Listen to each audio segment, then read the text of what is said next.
मंडळी, मी रेखा स्वागत करते तुमचे माझ्या यूट्यूब चॅनेल कलाकृती मराठीमध्ये। तर आज आपण हॉटेल स्टाईल लसूणी मेथी बनवणार आहोत। तुम्ही पण ही भाजी घरी बनवाल तर हॉटेलला जाणे सोडाल, इतकी छान लागते ही भाजी। तर चला तर साहित्य पाहूया। कांदा बारीक केलेला, लसूण बारीक कट करून घ्या म्हणजे त्याचा फ्लेवर भाजीमध्ये छान उतरतो।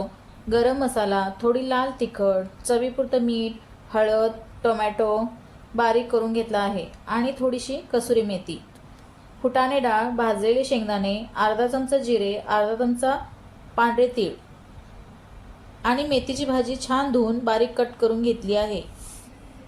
सर्वप्रथम आपण तेल गरम करून त्यामध्ये लसूण टाकून घेऊ।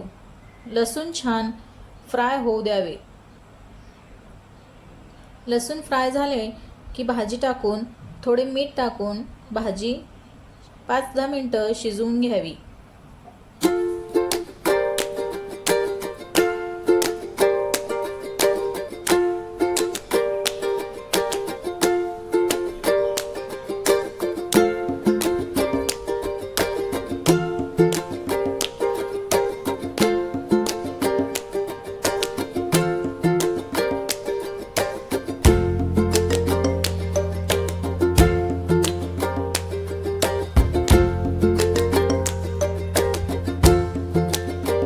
थोडंसं मीठ टाकून भाजी चांगली परतून घ्या।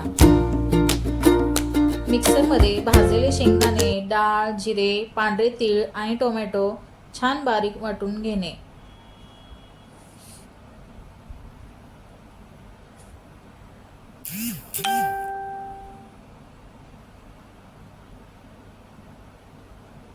कढईमध्ये भाजी शिजली आहे, ती काढून घेऊ।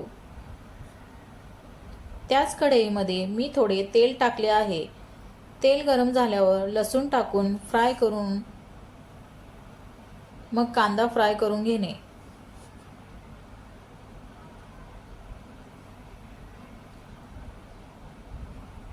कांदा चांगला लाल होईपर्यंत फ्राय करून घ्या। कांदा लाल झाल्यावर त्याच्यामध्ये लाल तिखट, हळद, मीठ चवीनुसार टाकून घेणे।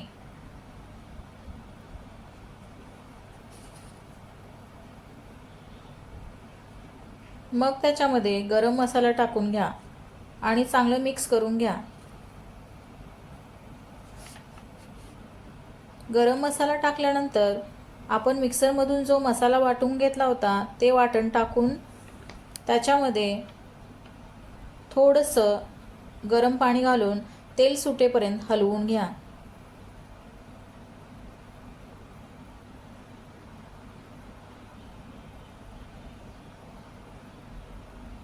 थोडंसं गरम पाणी टाकणे त्याच्यामध्ये।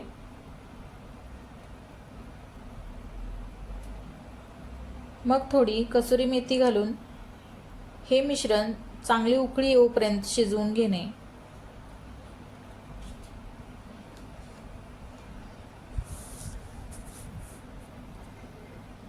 आता आपल्या भाजीला चांगली उकळी आली आहे मिश्रणाला, तर आपली शिजवून घेतली होती ती भाजी आपण ह्याच्यामध्ये घालून घेऊ।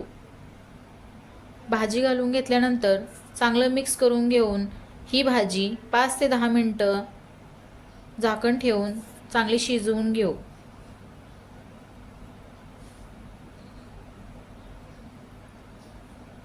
चला तर मंडळी, आपली भाजी इथे रेडी आहे। तुम्ही पण अशी भाजी बनवून खा आणि मला कमेंटमध्ये सांगा आवडली का। थँक्यू।